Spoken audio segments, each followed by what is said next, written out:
The dark reason women were controlled for centuries. Religion didn't just shape empires. It shaped what women could wear, say, inherit, study, touch, and even what they were taught to feel about their own bodies.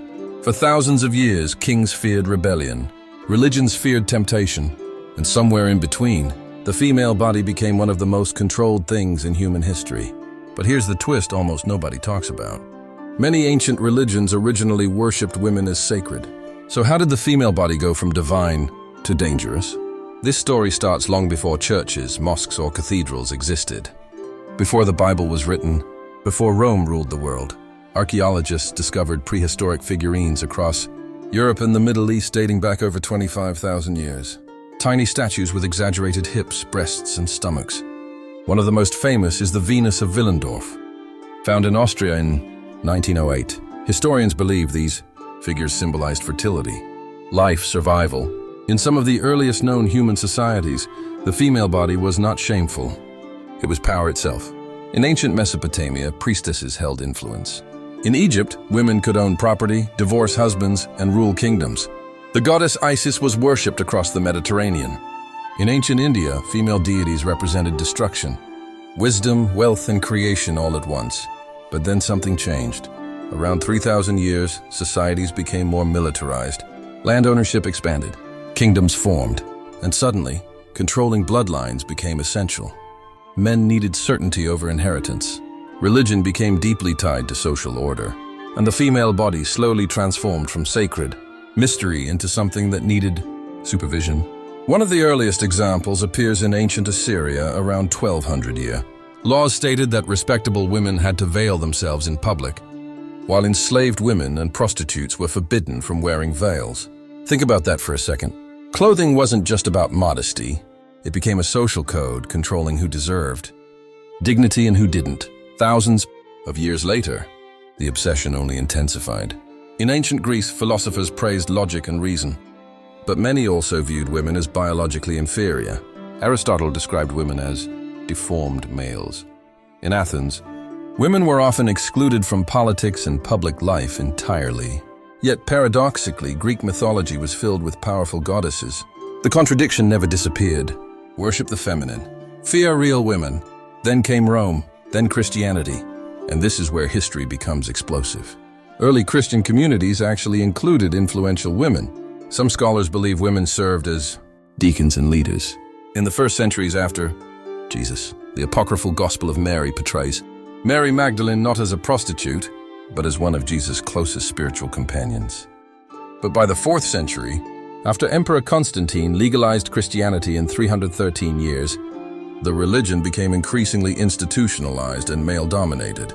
Church leaders debated whether women could teach, lead, or even speak publicly in churches.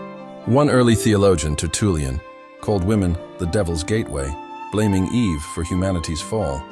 And that idea became one of the most influential narratives in Western history.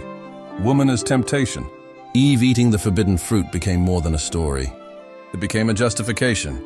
For centuries, female pain during childbirth was framed as divine punishment. Female sexuality became associated with chaos, danger, weakness.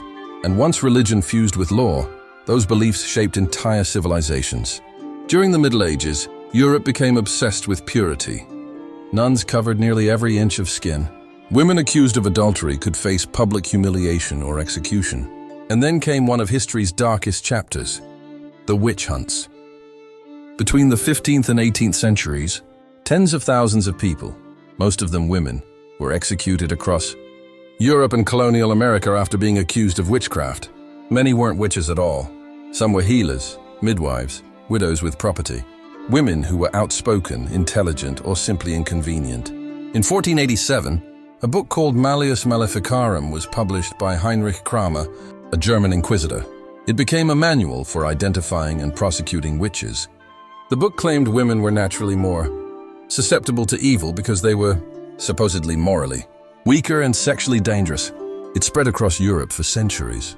Imagine that, a best-selling guide explaining why women were inherently suspicious. And religion wasn't only policing behavior, it often controlled appearance. In many Christian traditions, covering hair symbolized modesty and obedience. In parts of Europe, women could be punished for dressing. Immodestly, similar. Debates emerged in Islamic societies, Jewish communities, Hindu traditions, and beyond.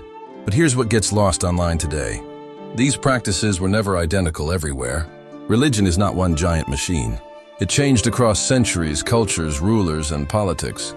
Some women found power within religious systems. Others were crushed by them.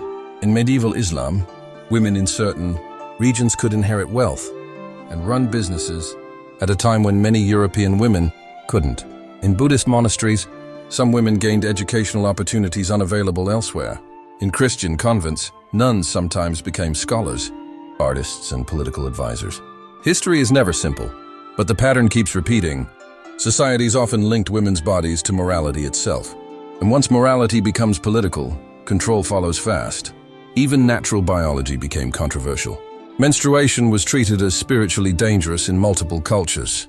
In medieval Europe, bizarre myths claimed menstrual blood could spoil crops or rust metal. In some traditions, menstruating women were temporarily isolated from rituals or sacred spaces. Childbirth, sexuality, fertility all became surrounded by rules created mostly by male authorities. And the consequences lasted for centuries. By the Victorian era in the 1800s, doctors in Europe and America warned that education could damage a woman's reproductive organs. Women were told intellectual ambition threatened femininity itself. Tight corsets physically reshaped bodies in the name of morality and beauty. Religious values blended with social expectations, so deeply people stopped questioning them. But then came resistance. The 19th and 20th centuries changed everything.